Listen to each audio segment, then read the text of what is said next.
बच्चों, मैं रंजीत वर्मा अपने YouTube channel study with Ranjeet में एक बार पुनः आपका स्वागत करता हूं। बच्चों, मैं आज आपको समाजशास्त्र सेकंड का अध्याय 4 औद्योगिक समाज में परिवर्तन एवं विकास पढ़ाऊंगा। तो देखिए बच्चों, सबसे पहले हमारा अध्याय 4 है औद्योगिक समाज में परिवर्तन एवं विकास। तो इस पाठ के कुछ महत्वपूर्ण बिंदु मैं अपने वीडियो के माध्यम से आप तक लेकर आया हूं। तो सबसे पहले बच्चों कि औद्योगिक समाज की परिकल्पना क्या है, यानी औद्योगिक समाज की कल्पना आप किस प्रकार कर सकते हैं। तो इसके लिए एक प्रमुख समाजशास्त्री थे जो कार्ल मार्क्स तथा वेबर जैसे विचारकों ने उद्योग की बहुत नई संकल्पनाओं को स्वयं जोड़ा है। यानी जो कार्ल मार्क्स थे और मैक्स वेबर जिनका पूरा नाम है, इन विचारकों ने उद्योग की बहुत सी संकल्पनाओं को स्वयं जोड़ा है। तथा इसके कुछ महत्वपूर्ण बिंदु हैं कि औद्योगिकरण एक विस्तृत श्रम विभाजन होता है। यानी जो औद्योगिकरण होता है अर्थात उद्योगों का जो क्रम होता है वो एक विस्तृत श्रम विभाजन होता है, क्योंकि उद्योगों में बहुत अधिक श्रम करने की आवश्यकता होती है, तभी वो क्रियाशील होते हैं।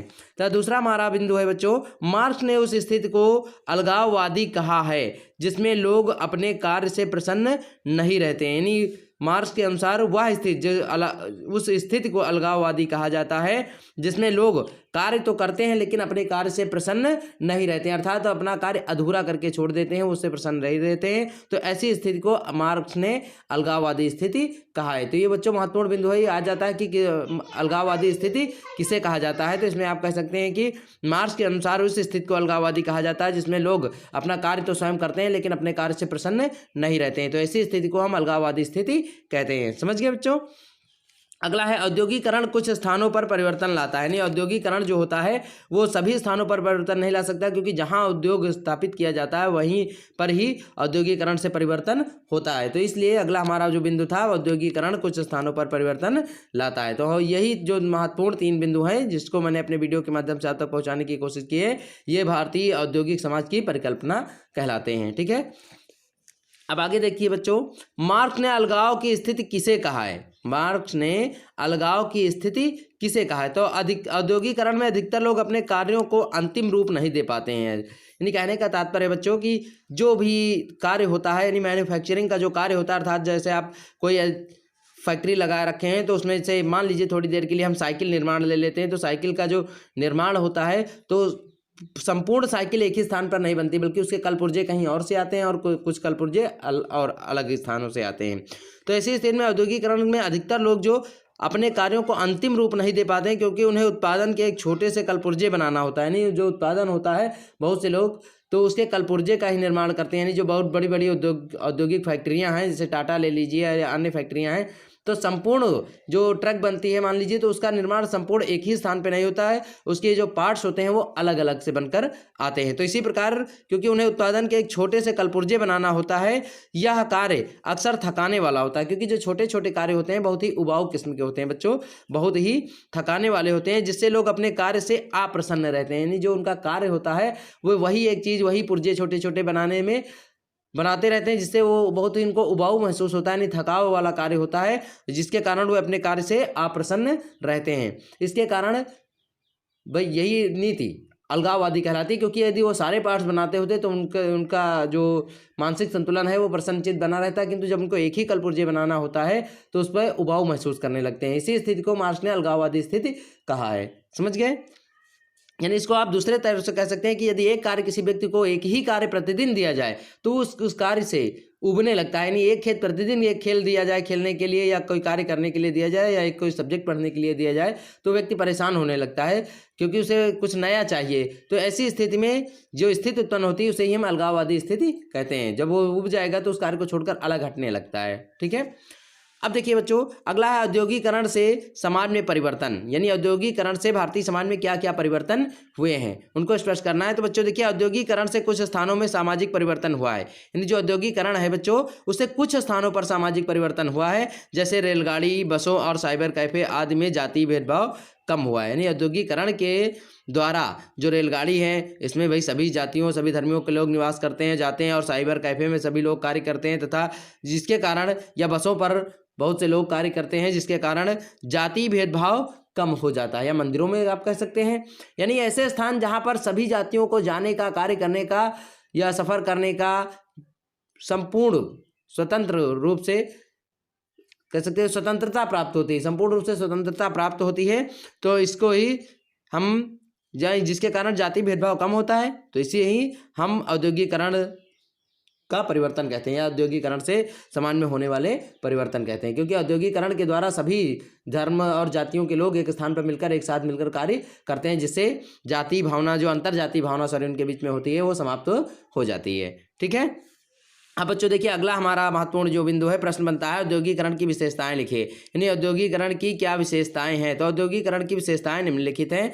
नंबर 1, औद्योगिकरण के कारण नवीन उद्योगों की स्थापना की जाती है। यानी जो औद्योगिकरण होता है उसके फलस्वरूप नए उद्योग अधिक से अधिक स्थापित किए जाते हैं। और दूसरा हमारा पॉइंट बच्चों बनता है कि इसमें विशाल यंत्रों तथा मशीनों का प्रयोग किया जाता है। यानी जो औद्योगिकरण होता है उद्योग में बड़ी बड़ी मशीनों का प्रयोग और यंत्रों का प्रयोग किया जाता है। फिर तीसरा पॉइंट हमारा है बच्चों, इसमें वस्तुओं का अधिकाधिक उत्पादन किया जाता है, क्योंकि बड़ी बड़ी मशीनें लगती हैं तो इससे कलपुर्जे बनाने में आसान होते हैं और अत्यधिक उत्पादन इससे किया जा सकता है। और चौथा पॉइंट बच्चों हमारा है, वस्तुओं की बिक्री है तो उपभोक्तावादी संस्कृति को बढ़ावा दिया जाता है। यानी जो वस्तुओं की बिक्री होती है उसके बिक्री के लिए उपभोक्तावादी संस्कृति को बढ़ावा दिया जाता है। तो औद्योगिकरण की विशेषताएं बच्चों मुख्य रूप से 4 निम्नलिखित हैं। औद्योगिकरण के अंतर्गत नवीन उद्योगों की स्थापना की जाती है तथा इसमें संयंत्र और मशीनों का प्रयोग किया जाता है। इसमें वस्तुओं का अधिक उत्पादन किया जाता है और उसमें वस्तुओं की बिक्री हो तो उपभोक्तावादी संस्कृति को बढ़ावा दिया जाता है। ठीक है बच्चों। अब आगे बच्चों हम देखते हैं हमारा अगला पॉइंट है या अगला प्रश्न कह सकते हैं, भारत में उदारीकरण के प्रभाव लिखिए या भारत में उदारीकरण के फलस्वरूप क्या प्रभाव पड़े। तो उदारीकरण में निजी कंपनियों को विशेष रूप से विदेशी कार्यों के उन क्षेत्रों में निवेश करने के लिए प्रोत्साहित किया जाता है जो पहले सरकार के लिए आरक्षित थे तथा भारत में खोलने के लिए लाइसेंस की आवश्यकता नहीं थी। समझ गए। यानी भारत में उदारीकरण के प्रभाव क्या है कि उदारीकरण में निजी कंपनियां जो थी उनको विशेष रूप से विदेशी कार्यों के उन क्षेत्रों में, जो विदेशी कार्य हैं उनके उन क्षेत्रों में निवेश करने के लिए प्रोत्साहित किया जाता है जो पहले सरकार के लिए तो आरक्षित थे तथा यानी जो उद्योग धंधे थे वो पहले उदारीकरण के फलस्वरूप उनको सरकार के लिए तो आरक्षित थे, लेकिन भारत में खोलने के लिए उन्हें लाइसेंस की आवश्यकता नहीं होती थी। तो इसी को ही हम भारत में उदारीकरण का प्रभाव कहते हैं। ठीक है। अगला हमारा बच्चों है, विनिवेश किसे कहते हैं। बहुत ही महत्वपूर्ण बिंदु है बच्चों।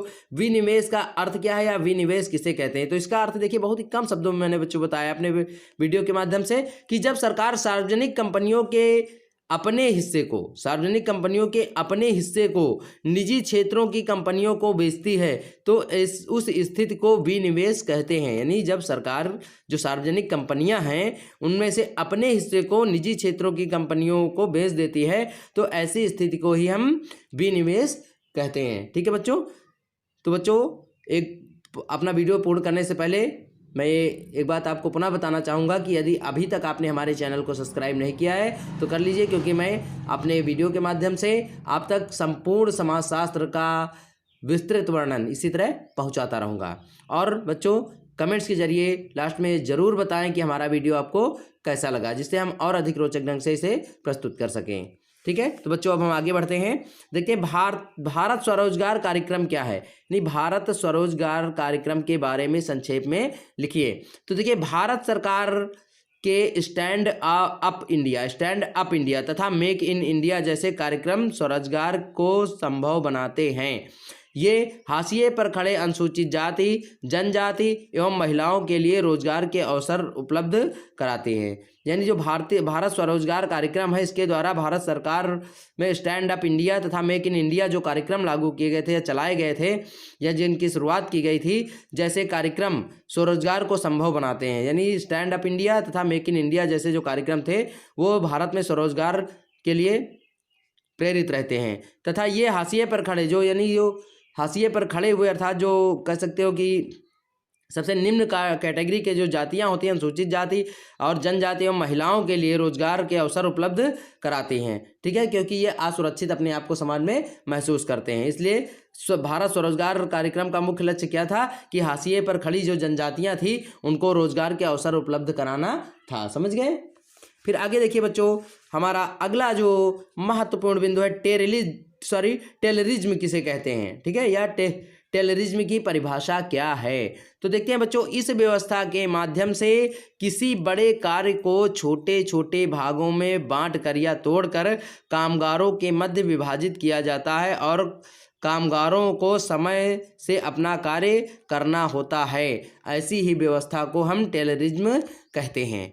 समझ गए बच्चों? यानी कह सकते हैं आपकी एक किसी इस व्यवस्था के माध्यम से, जो टेररिज्म की व्यवस्था होती है, इसके माध्यम से किसी बड़े कार्य को छोटे छोटे भागों में तोड़कर मजदूरों के बीच में विभाजित किया जाता है, यानी बांट दिया जाता है और प्रत्येक मजदूर समय से अपना कार्य पूर्ण कर लेता है। ठीक है, और कामगार यानी समय से ही अपना कार्य खत्म करके निकल जाते हैं या पूर्ण करके छोड़ देते हैं। ठीक है, तो ऐसी व्यवस्था को ही हम टेररिज्म की व्यवस्था कहते हैं। समझे?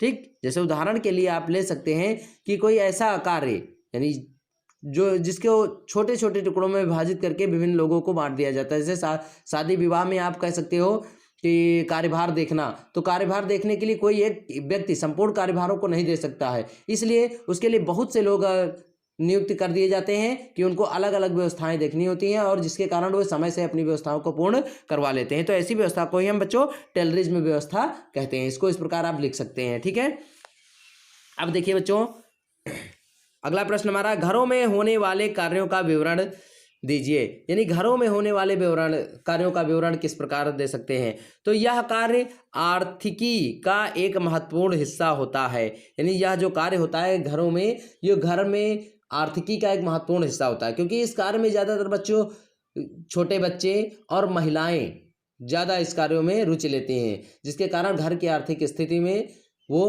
आर्थिक स्थिति बढ़ाने का प्रयास करती हैं। इसमें लेस बनाना, बीड़ी बनाना तथा अगरबत्ती बनाना आदि होता है, या दुपट्टा बुनना।